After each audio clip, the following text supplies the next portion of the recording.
Bueno, en esta clase vamos a revisar acerca de lo que es el filtro de promedio móvil. El filtro de promedio móvil tiene algunas características que lo hacen muy utilizado en lo que es el procesamiento digital de señales. De hecho, es el filtro más común que nosotros podemos encontrar en DCP. ¿Qué lo hace que sea tan común? En primer lugar, es muy fácil de entender y de usar.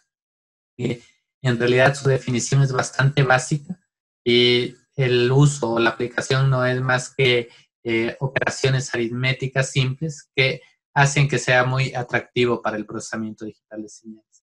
Aparte de eso, aparte de ser un método sencillo de filtrar señales, es óptimo para reducir el ruido aleatorio. Entonces, esta característica también hace que nosotros lo vayamos a encontrar en muchas aplicaciones de DCPs. Además, es el principal filtro para señales en el dominio temporal. Siempre que nosotros tengamos señales en el dominio temporal, una de las primeras opciones es el filtro de promedio móvil. Pero si hablamos de señales en el dominio de la frecuencia, definitivamente es una mala idea utilizar el filtro de promedio móvil porque su rendimiento es pésimo, por no decir muy malo, en lo que se refiere al dominio de la frecuencia. Existen algunas variables de lo que es el filtro de promedio móvil, entre las que podemos encontrar el filtro gaussiano, el Blackman y el filtro de promedio móvil de paso múltiple. Entonces, a continuación lo que nosotros vamos a hacer es explicar cómo se encuentra definido este filtro de promedio móvil. Para nosotros implementar este filtro, podemos hacerlo a través de la convolución. Entonces, ¿de qué manera trabaja esto? La forma en que funciona es promediando un número de puntos de la señal de entrada para producir cada una de las componentes de la señal de salida. Eso lo podemos expresar a través de esta forma. ¿Qué tenemos? Que la Y es la salida de nuestro filtro, X es la entrada, M es el número de puntos a promediar. Entonces, si ustedes observan, no es más que una sumatoria de las entradas, de algunas componentes de entradas, ¿cuántas van a ser? Lo que determine M. Y todas esas, luego de sumarlas, las dividimos para la cantidad de M, lo que es justamente un promedio. Quizá lo podemos observar mucho mejor con este ejemplo. Queremos determinar la componente 80 de la salida de este filtro, para la cual es un filtro de 5 puntos. Entonces, M va a ser igual a 5. Entonces, observamos que para encontrar la componente 80 necesitamos sumar los 5 puntos. Tenemos el punto 80 de la entrada, el 81, el 82, el 83 y el 84, dividido para 5. Eso básicamente nos daría la componente 80 de salida de nuestro filtro. Hay una alternativa para nosotros poder aplicar este filtro, y es el filtro de promedio simétrico. Entonces, ¿qué ocurre? Si ustedes observan aquí, la salida 80 depende de la entrada 80 hasta la 84. El promedio simétrico hace una pequeña variación, la deja en el centro a la componente correspondiente de entrada. Es decir, miren, si nosotros tenemos 80 para nuestra salida, vamos a tener la 80 entrada con 2 muestras anteriores y 2 muestras posteriores. Esto tiene algunas implicaciones. La primera de ellas es que el número de puntos a promediar siempre va a ser impar. Entonces, ¿qué ocurre? Si nosotros tenemos 5 puntos, vamos a dejar 2 antes, 2 después. Tenemos 7 puntos, 3 antes, 3 después. Entonces, por eso requiere que M sea impar. ¿Cómo se modifica la definición? La definición va a cambiar los límites de la sumatoria. Ya no va a ir de 1 hasta M-1, sino va a ir de menos M-1 sobre 2 hasta M-1 sobre 2. Esos van a ser los límites de la sumatoria.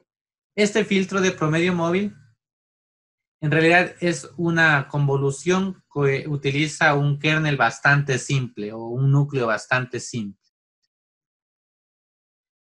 Ahora, una de las características de este filtro es la reducción de ruido y la forma en cómo trabaja con la respuesta al escalón. Entonces, muchos ingenieros, muchos científicos de en el procesamiento digital de señales, aducen que este filtro es demasiado fácil, demasiado sencillo como para realizar un trabajo de filtrado de una señal. Sin embargo, la mayoría de problemas de ruido aleatorio se resuelven aplicando este filtro.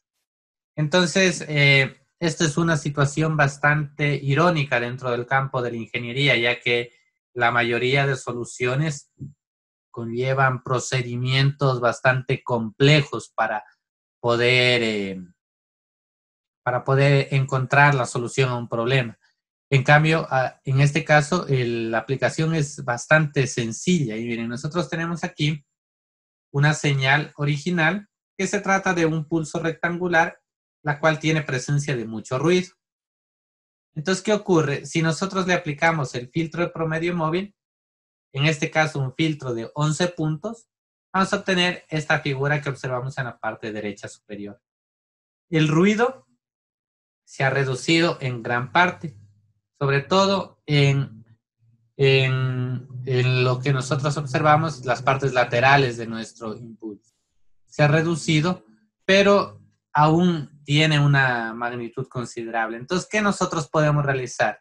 Podemos utilizar más puntos en nuestro filtro. Entonces, en lugar de 11, pasamos a 51 puntos. ¿Qué ocurre? El ruido se ha reducido aún más que en el caso anterior, pero tenemos una respuesta mucho más lenta para formar los lados de nuestro escalón. Observemos, miren, aquí tenemos una pendiente y aquí también una pendiente.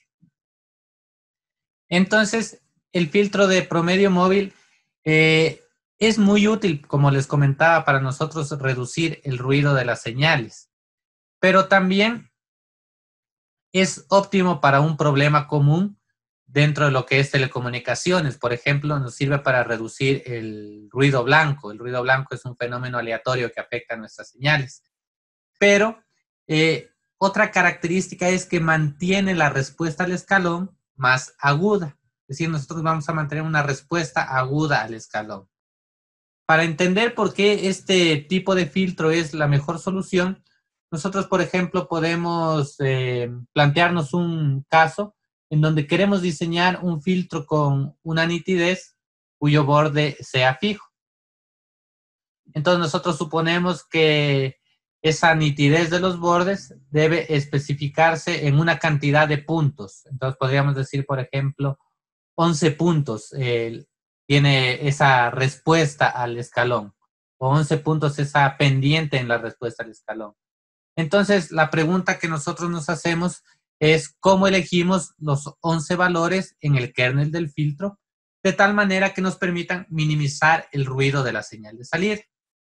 Entonces, como el ruido que nosotros queremos minimizar es aleatorio, entonces ninguno de los puntos de la entrada es especial. ¿Qué significa? Miren, nosotros en esta gráfica tenemos nuestro escalón y tenemos mucho ruido, pero el ruido es aleatorio, lo tenemos tanto a lo largo del pulso como a lo largo de las zonas en donde tendríamos un nivel de cero.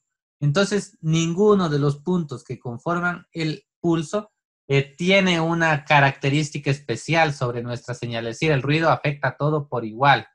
Entonces, el filtro de promedio no le está dando ningún tratamiento preferencial a ninguna de las zonas de la señal de entrada, sino que calcula un promedio en cada una de las partes de esta señal. Entonces, el menor ruido se va a obtener cuando todas las muestras de entrada son tratadas por igual, y eso, en definitiva, lo realiza el filtro de promedio móvil. Veamos la respuesta en frecuencia de estos filtros. Recordemos nosotros que para una señal de escalón o para una señal cuadrada, perdón, en el dominio del tiempo, para obtener la respuesta en frecuencia aplicábamos la DFT, en este caso la FFT. Entonces, observemos que tenemos como respuesta en frecuencia. Para un caso de un filtro de promedio móvil de 3 puntos, observamos esta primera línea que estoy repasando por el cursor, en donde tiene una respuesta bastante lenta y un ruido en la banda de paso bastante alto.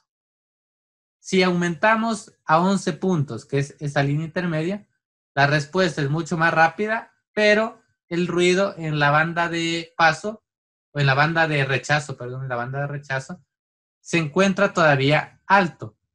Y si aplicamos 31 puntos, tenemos una respuesta mucho más rápida y el ruido en la banda de rechazo va disminuyendo.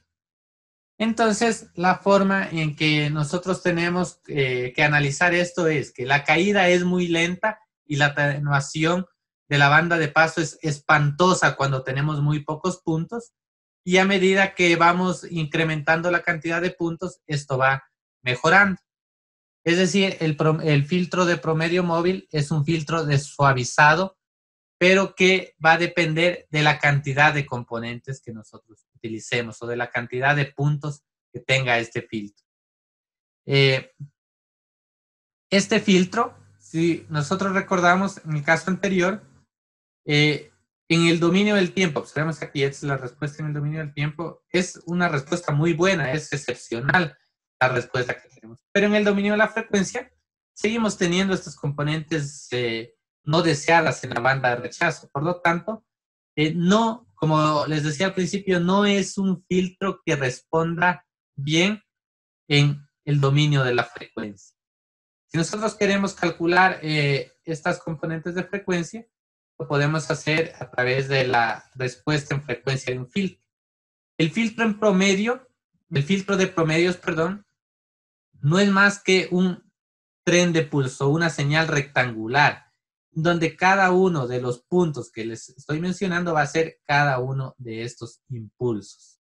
Entonces, si nosotros recordamos la transformada discreta de Fourier de la señal cuadrada, era una señal sinc, que es lo que nosotros tenemos aquí como respuesta en frecuencia del filtro de promedio móvil de m puntos.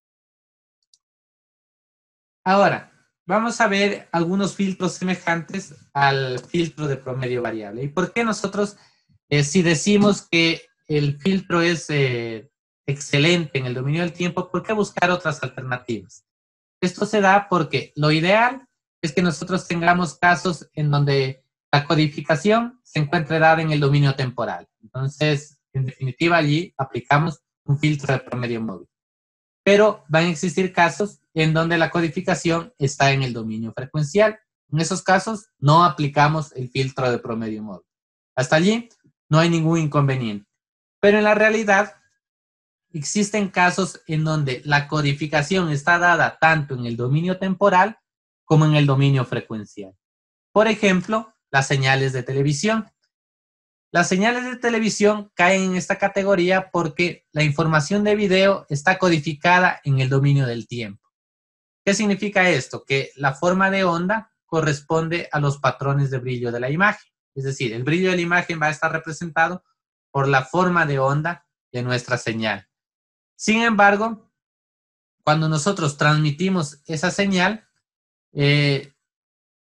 la misma va a representar su composición en el dominio de la frecuencia. Y aquí hablamos con su composición. El ancho de banda, la forma en que está modulada, es decir, la forma en que se añaden las componentes de la señal a la portadora, así como el sonido, el color, la eliminación y la restauración de la componente continua. Todo esto se encuentra representado en componentes de frecuencia. Entonces nosotros tenemos que una señal de televisión se da tanto en el dominio temporal como en el dominio frecuencial. Por ejemplo, nosotros tenemos otro caso, la interferencia electromagnética. Esa interferencia se entiende mucho mejor en el dominio frecuencial. Incluso cuando nuestra información está dada en el dominio del tiempo, la interferencia electromagnética se da en componentes de frecuencia, en determinado espectro de frecuencia. Por ejemplo, la alimentación que nosotros le damos a un aparato electrónico nos da una interferencia de 60 hercios, que es debido a la onda que oscila la corriente eléctrica o la tensión eléctrica, es de 60 hercios. Tenemos, por ejemplo, una fuente conmutada, nos da una componente de interferencia de 30 hercios. Entonces, de esta forma, nosotros vemos que a pesar de que la señal esté codificada en el dominio temporal, la interferencia está en el dominio frecuencial. Entonces, por eso es importante que nosotros aprendamos algunos variables del filtro de promedio, algunos filtros semejantes. Entonces, tenemos en este caso el filtro de promedio variable de paso múltiple. Entonces, este filtro de promedio variable de paso múltiple, como su nombre mismo lo indica, lo que trata es que nosotros pasamos a través de un filtro de promedio variable 2 o más veces la señal. Entonces, ¿qué tenemos nosotros en esta primera figura? Tenemos el resultado de un paso, es una señal rectangular, como nosotros la habíamos visto previamente.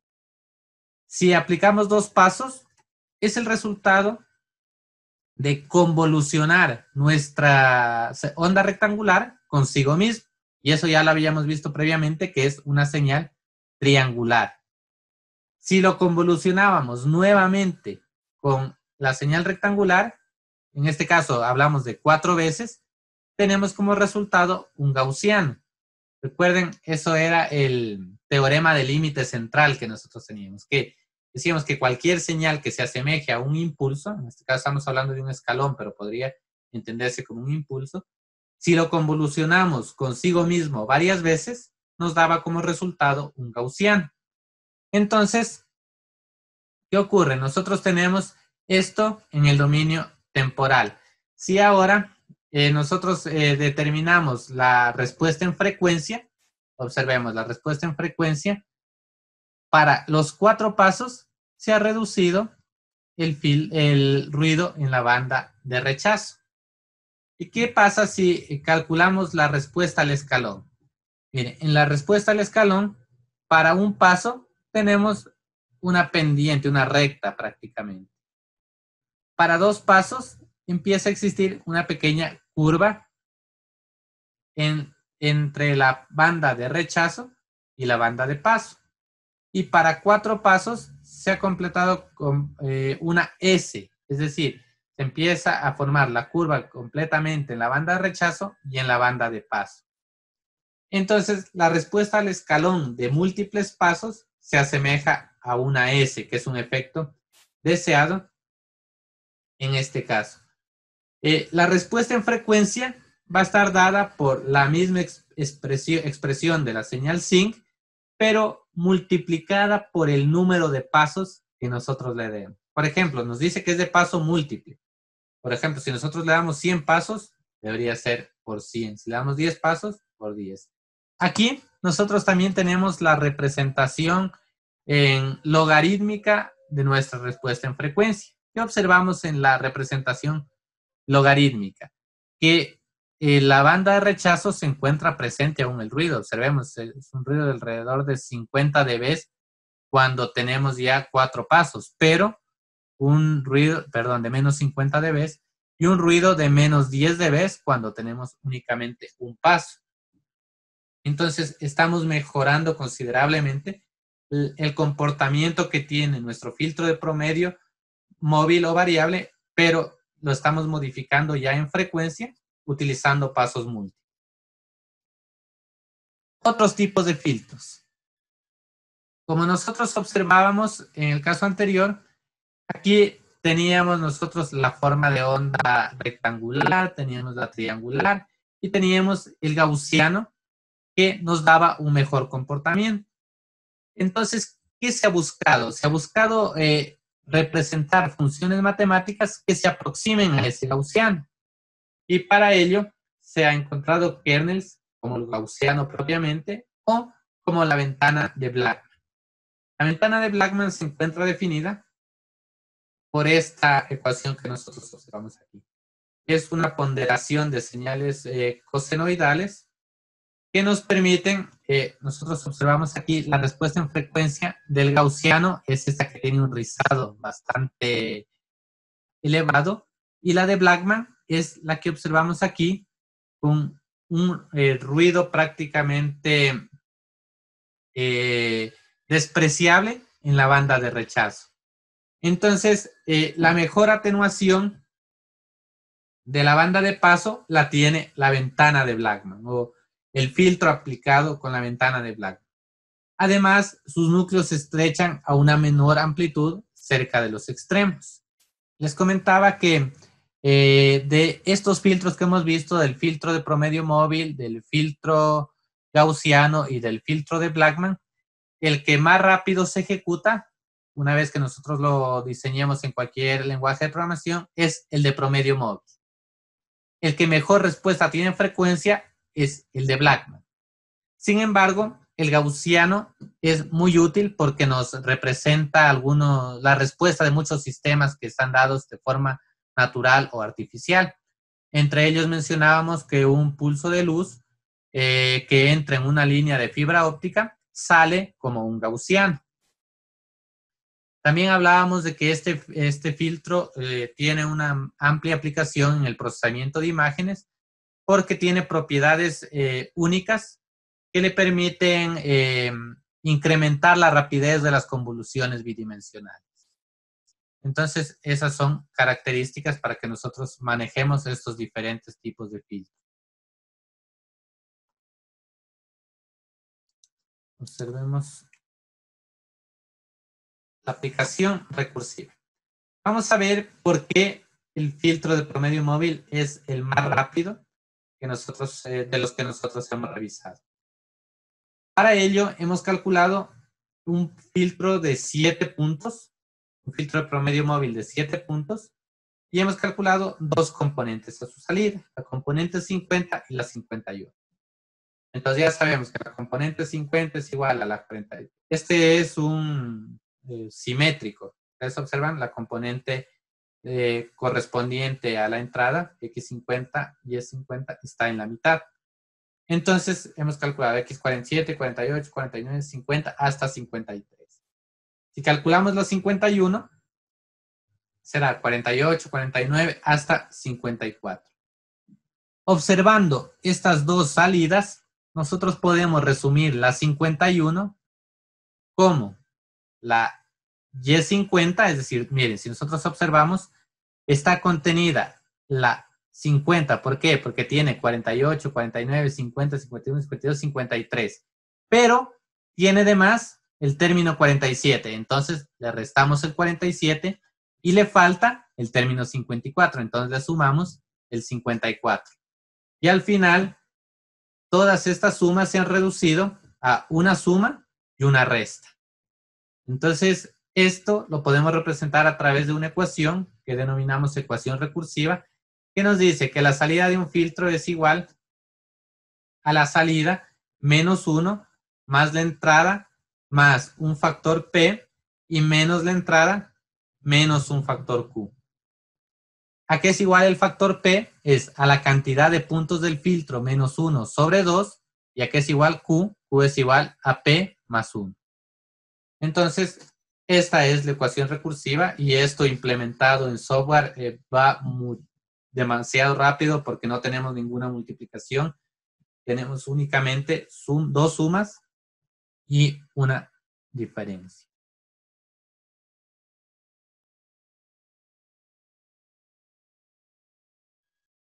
Otro tipo de filtros que nosotros vamos a revisar es el filtro de enventanado simple. Estos se usan para separar bandas de frecuencia.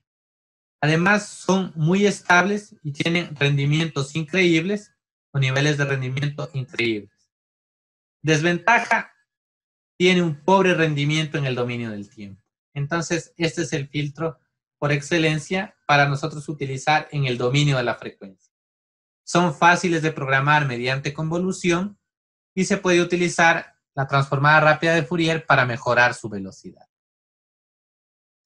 Además, nosotros tenemos lo siguiente: la estrategia del enventanado simple. El caso ideal, partimos nosotros del dominio de la frecuencia.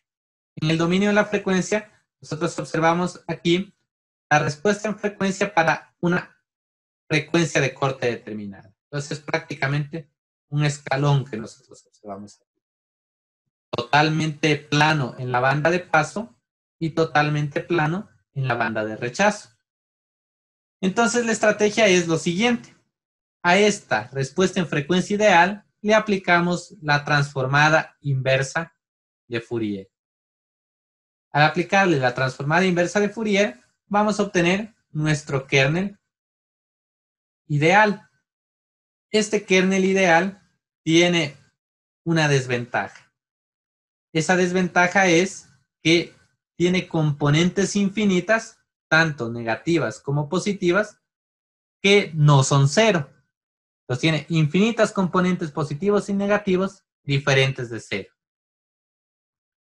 Entonces, ¿qué ocurre? Nosotros no podemos trabajar con esta representación del filtro, con este kernel del filtro, porque no podemos representar esas cantidades infinitas en un ordenador. Entonces, ¿qué hacemos? Algo que ya habíamos hecho previamente. Truncamos la cantidad de componentes.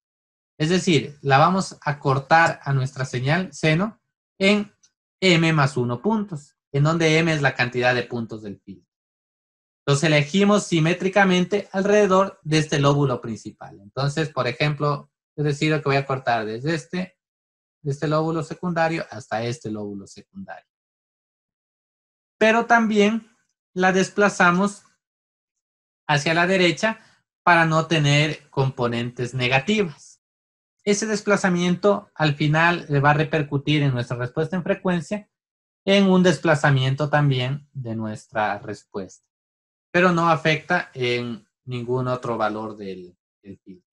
Entonces lo desplazamos y además completamos con ceros el resto de muestras. Con ello, nosotros observamos y tenemos esta respuesta del filtro, esta respuesta en frecuencia. ¿Qué ocurre? El efecto Gibbs que ya habíamos hablado también previamente. Este efecto Gibbs, recuerden que aunque nosotros incrementemos las componentes, se iba a mantener este sobreimpulso. Entonces, para ello, lo que se hace es lo siguiente. Aplicar una ventana a la respuesta truncada que teníamos previamente.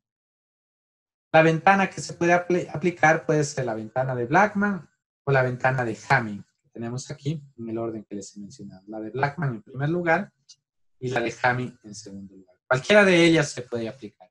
Incluso se la puede aplicar más de una vez a una ventana. ¿Qué tenemos como resultado? Que previamente teníamos un cambio abrupto aquí entre nuestra respuesta, el corte que le hacíamos y los valores de cero. Ahora, con el enventanado, se ha atenuado más esa respuesta. Observemos aquí ya se ha atenuado. Y nuestra respuesta en frecuencia ha disminuido su ruido en la banda de rechazo y en la banda de paso. Entonces, además, nosotros para este filtro de enventanado zinc determinamos la frecuencia de corte en el nivel 0.5, es decir, el 50% de cambio de estado.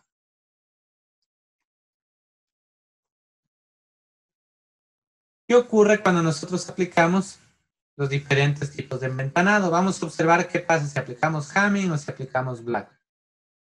Mire, la respuesta en frecuencia son bastante similares como nosotros observamos. Sin embargo, la respuesta de Hamming es 20% más rápida que la de Blackman. Significa que esta pendiente para Hamming es mucho más rápida que Blackman. Pero en frecuencia, observemos que Hamming presenta mayor ruido. Observen, a diferencia de las gráficas anteriores, este ya está en escala logarítmica. Aquí no se apreciaba ruido. Aquí en la escala logarítmica ya podemos observar el ruido, que es mayor en el enventanado de Hamming. Es decir, tiene una respuesta más rápida, pero tiene mayor ruido en la banda de rechazo. Y es más, también existe ruido, aunque casi imperceptible, en la banda de paso. Pero Blackman es mejor tanto para presenta menor ondulación en la banda de paso y menor ruido en la banda de rechazo, o mayor atenuación en la banda de rechazo. Por lo tanto, hasta el momento Blackman presenta mejores características que el enventanado de Hamming. Se puede probar diferentes. Tenemos otros casos como la ventana de Hamming, tenemos un simple gaussiano y cualquiera de ellos se podrían aplicar, pero por lo general Blackman nos presenta mejores resultados. Vamos a ver cómo se realiza el diseño del filtro de enventanado de zinc. Para ello partimos nosotros de dos parámetros. Estos parámetros son, en primer lugar, la frecuencia de corte y, en segundo lugar, la longitud del kernel del filtro. La frecuencia de corte la definimos a través de la siguiente expresión. 4 sobre el ancho de banda de la transición. Ese ancho de banda se mide desde el punto en que la curva apenas sale de 1 hasta el punto en que casi llega a 1. ¿Cuál sería ese punto? Por ejemplo, aquí sería, miren, este punto en donde apenas deja de ser 1 hasta este punto de aquí en donde apenas es 1. Ese es el ancho de banda de la transición. La frecuencia de corte es una fracción de la frecuencia de muestreo. Por lo tanto, debe estar entre valores de 0 y 0.5. Y el ancho de banda también se expresa como una fracción de la frecuencia de muestreo y también debe estar entre 0 y 0.5. Ahora, nosotros tenemos algunos efectos en el diseñado del filtro de enventanado de zinc. ¿Qué ocurre? Dependencias de la longitud del kernel, es decir, la cantidad de puntos del filtro, y la transición o roll-off que nosotros tenemos. Entonces, observemos, miren, con 20 puntos tenemos una respuesta lenta. Con 40 puntos, una respuesta mucho más rápida. Y con 200 puntos, la respuesta es prácticamente instantánea. Entonces, la cantidad de puntos van a depender para que sea mejor la respuesta de nuestro filtro. Más rápida la respuesta de nuestro filtro. La frecuencia de corte, ¿cómo influye? Observemos que tenemos aquí diferentes frecuencias de corte para una cantidad fija de longitud del kernel y no influye de ninguna manera. De esta forma, nosotros podemos decir que la forma de la respuesta en frecuencia no depende de la frecuencia de corte seleccionada. Además, la frecuencia de corte se mide en el punto de media amplitud, como lo habíamos dicho previamente. En este punto, justamente trazando aquí, es la frecuencia de corte. Y la simetría es ideal para la inversión espectral. Es decir, que esto sea como una S, es ideal para nosotros aplicarlo en la inversión espectral. Recuerden, ¿qué era la inversión espectral? El método que nosotros utilizábamos para pasar de un filtro pasabajos a un filtro pasado. Seguimos. Luego de que nosotros hemos seleccionado la frecuencia de corte y el número de puntos del filtro, el kernel se puede calcular de la siguiente manera. Es decir, el kernel del filtro HDI estará dado por toda esta expresión. Pero no nos asustemos de esta expresión porque si nosotros observamos, esto de aquí es la función zinc, únicamente se encuentra desplazada en m medios. Y esto de acá es la ventana de Blackman. Lo que está entre corchetes es la ventana de Blackman. Entonces nuestro kernel no es más que la función zinc desplazada y luego enventanada. Y esta constante K nos sirve para que el filtro tenga ganancia unitaria en DC. Y esta debe ser elegida de tal manera que la suma de todas las muestras sean igual a 1. Entonces, esta constante K es una constante de ponderación. Nos va a permitir ponderar todas las muestras para que al final, al sumarlas, sean igual a 1. Entonces, en la práctica, por lo general, se ignora esta constante K durante el cálculo del kernel del filtro y luego se normaliza todas las muestras según sea necesario. Veamos aquí algunos diseños de filtros zinc. Entonces tenemos en primer lugar aquí M puntos y una frecuencia de corte de 0.015. La respuesta en frecuencia, o la respuesta al escalón, tenemos de esta manera.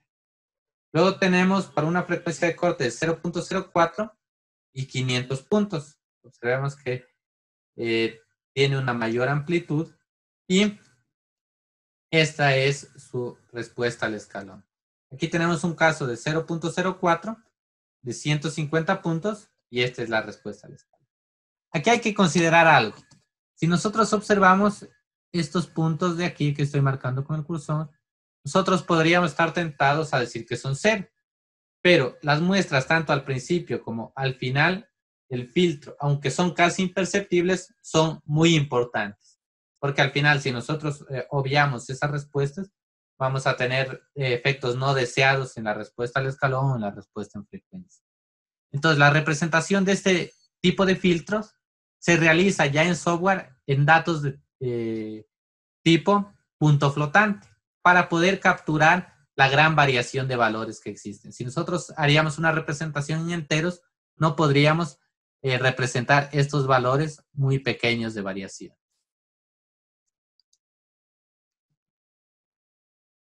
Tenemos algunos ejemplos de filtros Zinc. Por ejemplo, cuando nosotros trabajamos con un electroencefalograma, que es conocido como una señal EEG, esta señal lo que hace es representar la actividad eléctrica del cerebro. Entonces, nosotros podemos detectar señales de nivel de milivoltios que aparecen en una especie de electrodos que se ubican en la cabeza.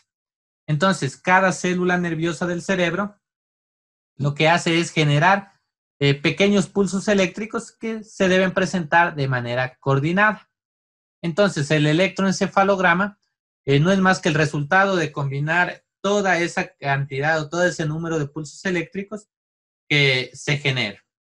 Entonces, aquí, por ejemplo, se ha realizado algunos experimentos en donde si una persona cierra los ojos, se relaja, se libera de cualquier impulso externo, se producen cierto tipo de ondas a una determinada frecuencia, alrededor de 7 y 12 hercios, que se conocen como ondas alfa.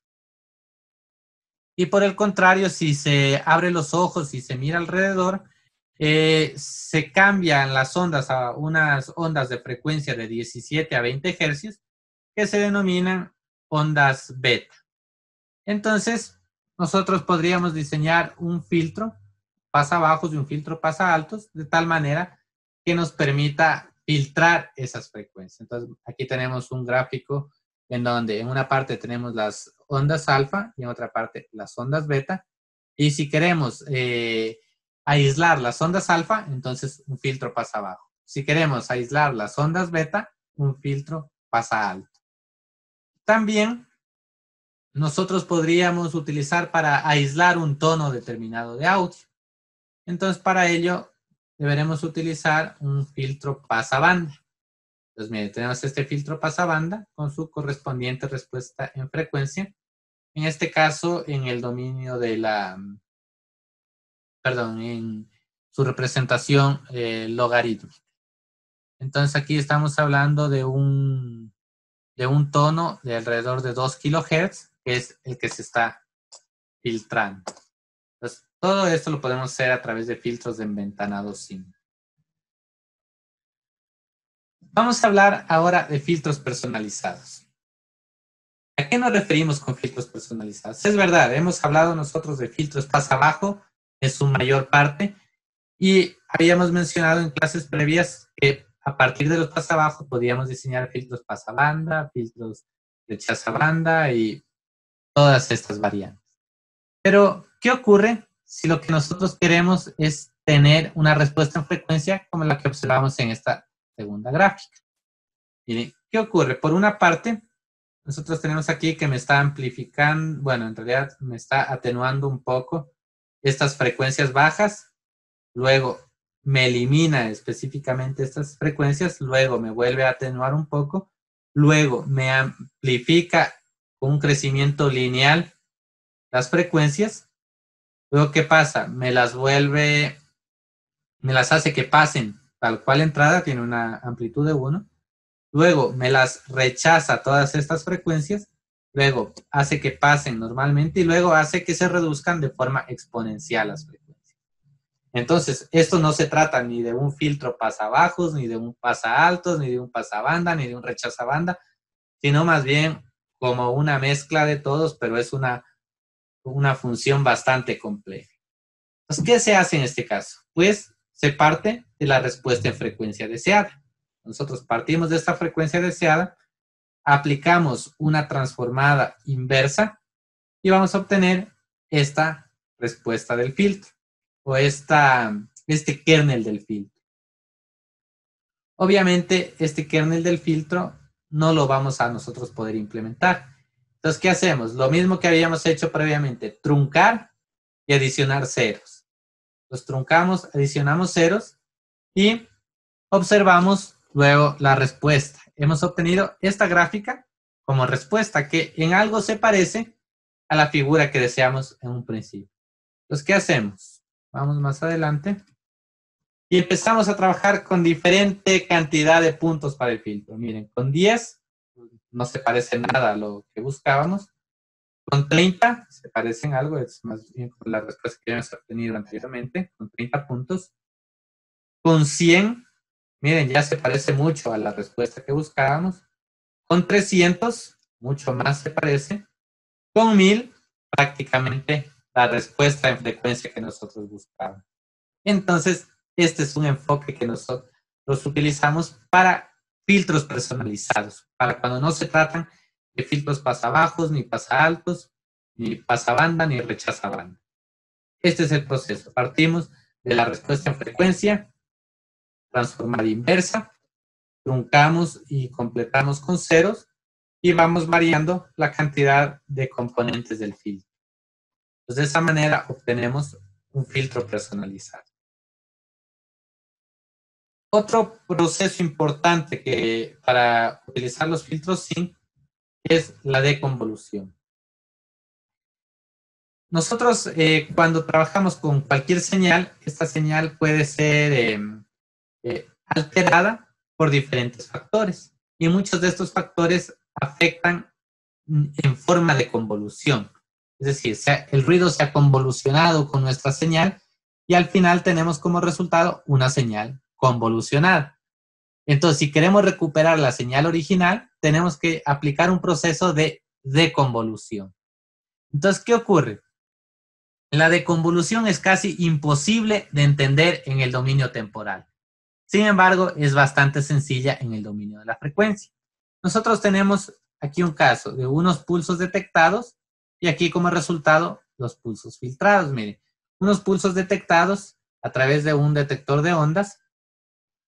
Aquí se encuentran sobrepuestos. Entonces, mediante el filtrado se busca separar todos esos pulsos. ¿Cómo trabajamos aquí? Nosotros tenemos lo siguiente. Vamos a tener el pulso detectado. A ese lo conocemos. Y vamos a tener el pulso deseado. También conocemos el pulso deseado. Entonces, lo que queremos es un filtro que me permita obtener el pulso deseado a partir del pulso detectado. Entonces, ¿cómo calculamos este kernel? En el dominio temporal, como decíamos, tarea imposible. Entonces pasamos al dominio de la frecuencia, el pulso deseado y el pulso detectado. Entonces, ¿qué hacemos? ¿Cómo encontramos el resultado o cómo encontramos el kernel o la respuesta en frecuencia del kernel del filtro? Nosotros sabemos que el pulso deseado es el resultado de convolucionar, o en este caso, en el dominio de la frecuencia, de multiplicar el detectado por el kernel del filtro. Entonces, obtengo esta componente al multiplicar estos dos extremos. Entonces, si lo que ahora yo quiero es el kernel, simplemente despejo y me va a quedar la división. Entonces, con eso yo ya puedo calcular el kernel del filtro en el dominio de la frecuencia, luego una transformada inversa y ya tengo el kernel requerido en el dominio del tiempo. Ese es el proceso de deconvolución. ¿Cómo ocurre? Miren, nosotros tenemos aquí un ejemplo en donde se trata de una grabadora de audio. Entonces, tenemos la persona que está hablando, su espectro original está dado por esta gráfica que tenemos aquí. Pero al momento de nosotros adquirir la señal, nuestra voz sufre una convolución no deseada. Esta convolución no deseada tiene características dadas por el ruido que puede producir nuestra máquina de grabación, y son estos impulsos que nosotros vemos aquí. Entonces aquí, como resultado de haber grabado, tenemos nuestro espectro original y con estos pulsos que se han convolucionado. Entonces, ¿qué tenemos que hacer? Deconvolucionar. Al nosotros encontrar el kernel del filtro para deconvolucionar, va a tener que eliminar estos pulsos que nosotros observamos aquí. Entonces, tendrá una forma más o menos como esta. Entonces, el resultado luego de aplicar este filtro, que es la deconvolución, es nuestro espectro original. Entonces, ese es el proceso de deconvolución que nosotros podemos aplicar también a señales. Y con eso concluimos el tema que estaba previsto para